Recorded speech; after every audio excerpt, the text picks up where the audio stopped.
Today we're going to be looking at the Jabba the Hutt inflatable figure from Morbid Enterprises. As you can see, it's in a box with Force Awakens art, so it's only just recently come out. This is one of those large inflatable figures that a lot of people seem to like to have on their front yards during holidays like Halloween and Christmas.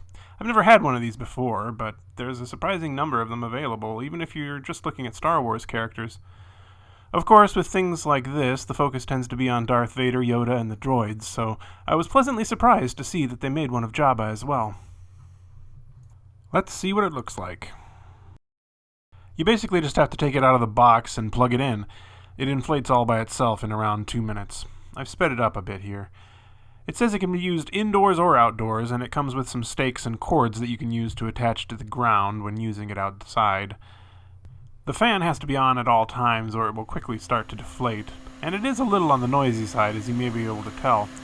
It might be a little annoying if you wanted to use it indoors, but it's not terrible. They advertise this as being 6 feet tall, and that appears to be correct. It might actually be a bit taller than the actual Jabba puppet was, but people tend to overestimate how big Jabba was, so I don't blame them for going a bit bigger. It's hard to convey this on video, but the size of this thing is really quite impressive. Size-wise, it really does feel like Jabba's there in the room with you. They even included his tattoo, so bonus points for that. If you get too close, it can look a little goofy, but from a reasonable distance, it's not a bad version of Jabba. The color scheme's a bit strange, though. They've used the same colors as the Ruby's Jabba the Hutt costume, but that was based on the Clone Wars Jabba, which had a brownish color scheme.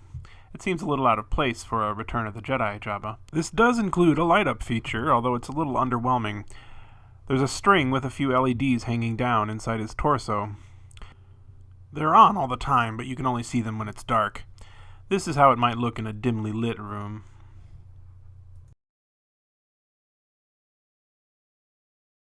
And this is how it looks in total darkness. You can't see his tail at all, but I guess it's better than not having any lights. This is being released primarily as a Halloween decoration, I think, but there's nothing about this that's specific to any holiday, so you could use it for a Star Wars party, or maybe add a Santa hat and scarf to make it a Christmas decoration. From what I can tell, it retails for $120, but I've seen retailers selling it for $140 or even $180. I got mine for $99, though. That's still pretty expensive, but not out of line for a large inflatable like this, especially since it's licensed. And believe it or not, another company is releasing an inflatable Jabba decoration for Halloween, and so I'll be covering that when I'm able to find one. Stay tuned.